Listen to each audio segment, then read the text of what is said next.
A paz do Senhor, Deus abençoe a sua vida em nome do Senhor Jesus. Vamos lá para o nosso estudo de número 17. Você coloca o título Permaneça na Bondade de Deus e vamos estar meditando no livro de Romanos, capítulo 11, do versículo 1 ao versículo 24. Agora, lembrando que no estudo anterior, Paulo, ele colocou que ele orava, que ele intercedia, que ele até se angustiava de ver os israelitas não sendo salvos, mas ele colocava que além de orar, ele tinha que pregar a palavra, as pessoas precisam ouvir a palavra, porque a fé vem de ouvir, e ouvir a palavra de Cristo, e como invocarão daquele que nada ouviram falar. Então temos que confessar Jesus com a nossa boca e crer no coração e somos salvos. Agora ele continua aqui, o contexto dessa igreja, já aprendemos que existia os judeus convertidos a Jesus e existia os gentios. Os gentios são aqueles que não eram os judeus e se converteram a Cristo, a maioria que era romanos, grego, e agora tem aquela divisão nesta igreja, e agora ele está argumentando, né, certa pergunta que existia naqueles coração. Pergunto, pois, acaso Deus rejeitou seu povo, são israelita? Deus rejeitou seu povo? Ele colocou de maneira nenhuma. Eu mesmo sou israelita, descendente de Abraão, da tribo de Benjamim. Deus não rejeitou seu povo como antemão conheceu, ou seja, não rejeitou. A resposta é: Deus não rejeitou seu povo, senão não estaria salvo, ou senão não estaria aqui pregando para vocês, né?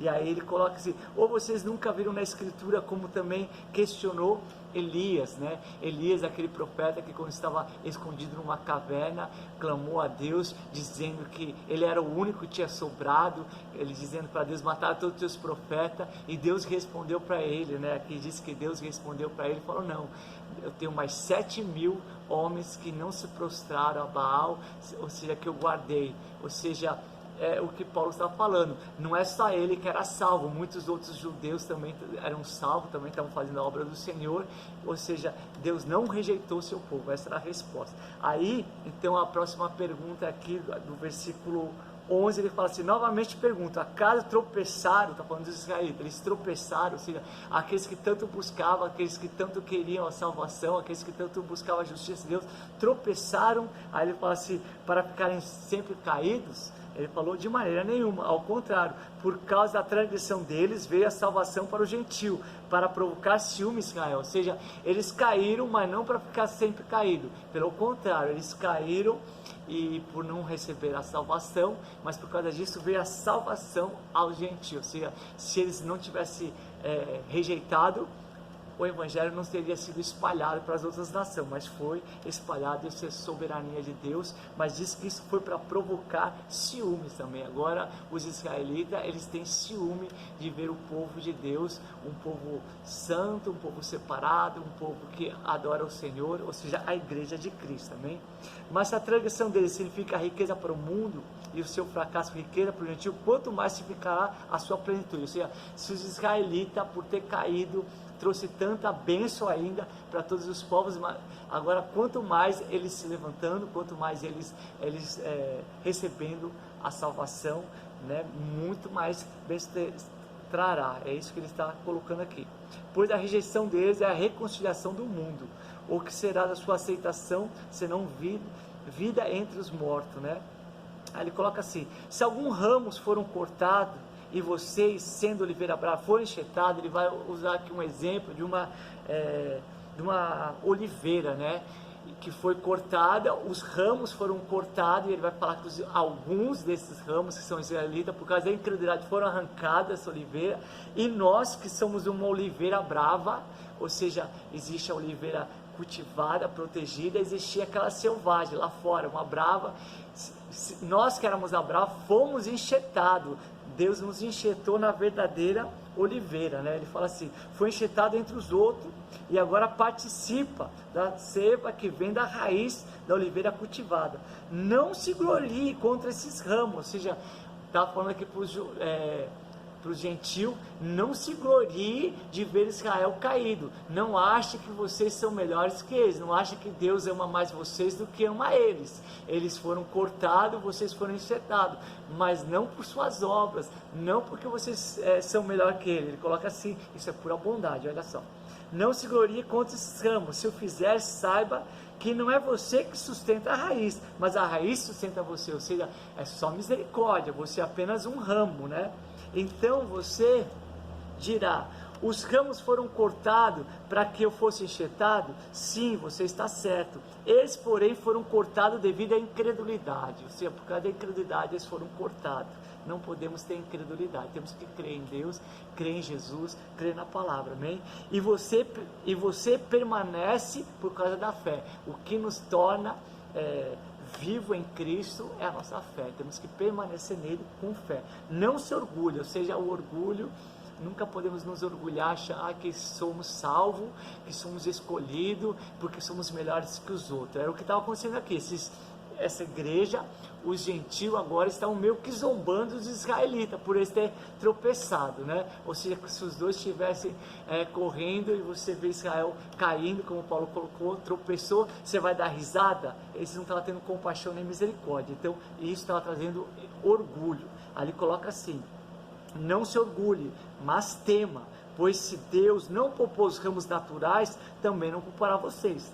Portanto, considere a bondade de Deus e a severidade para com aqueles que caíram, mas bondade para com você, desde que permaneça na bondade dele. Temos que permanecer na bondade. Bondade é graça, bondade é misericórdia, bondade é saber que é só o favor dele que nos mantém nele, amém? De outra forma, vocês também serão cortados, ou seja, não podemos cair da graça, amém? O ramo que ele foi enxertado, mas se ele não crê, se ele ficar incrédulo, se ele permitir orgulho, ele apodrece e cai. E as pessoas acabam caindo da graça. A Bíblia fala sobre isso. E quanto a eles, se não continuarem na incredulidade, serão enxertados, pois Deus é capaz de enxertá-lo outra vez. Os israelitas, se eles voltarem a crer, eles serão enxertados novamente. Afinal de contas, se você foi cortado de uma oliveira brava por natureza e de uma maneira antinatural, ou seja, puro poder de Deus, foi enxertado numa oliveira cultivada, quanto mais serão enxertados os ramos naturais em sua própria oliveira, né? Então aqui Paulo está lidando com essa igreja. Existia os judeus, existia ali os romanos, gentios, e eles estavam tendo essa desavença, estava entrando orgulho e estava entrando a incredulidade. Então Paulo lhe coloca que são todos salvos pela graça, pura bondade de Deus, e nós temos que permanecer nessa bondade. Nós não podemos nunca trazer divisão, contenda ao corpo de Cristo, amém? Lembrar que é da mesma forma que o Senhor nos enxertou, o Senhor quer salvar a todos. Aqui o contexto era os judeus e os gentios, mas colocando um pouco mais para os nossos dias, da mesma forma que Cristo nos resgatou, né? Por causa do seu favor, por causa da sua bondade, por causa da sua misericórdia, não por causa das nossas obras, não por causa da nossa bondade. Ele também quer salvar todos, e não há ninguém melhor que os outros. Aqui existe uma divisão. A pessoa que foi salva, mesmo sendo uma pessoa boa, né? Não existe pessoa boa, já aprendemos sobre isso. Ela não pode julgar a pessoa que porque era um bandido, porque era um traficante, ou porque era uma prostituta e se converteu. Ambos precisam da graça, ambos precisam do mesmo sangue de Jesus nos lavando, nos purificando, e não pode existir orgulho, não pode existir divisão. É pura graça, amém? Pura graça, somos os ramos que fomos enxertados na oliveira, pura graça, pura bondade, amém? Então vamos permanecer sempre com na bondade do Senhor, na misericórdia do Senhor, sempre lembrando, é de graça, amém? Se não fosse, ele coloca assim, né? E se é pela graça, já não é mais pelas obras. Se fosse, a graça não seria graça. Ou seja, a graça vai ser graça, sempre é graça e nunca vai ser por obras. Amém? Lembre-se disso. Somente pela graça somos salvos, estamos ligados nele. Se aquele povo que não guardou, não creu, aquele povo, ele deixou o coração ficar endurecido, incrédulo, foi arrancado, então temos que temer ao Senhor, Ele é fiel, Ele vai nos guardar, Ele já nos salvou, Ele vai nos resgatar, mas temos que existir esse temor de não permitir existir divisão, nem nesse tipo de orgulho dentro de uma igreja que é o corpo de Cristo, amém? A Jesus toda a honra, toda a glória, que Deus continue te abençoando em nome de Jesus.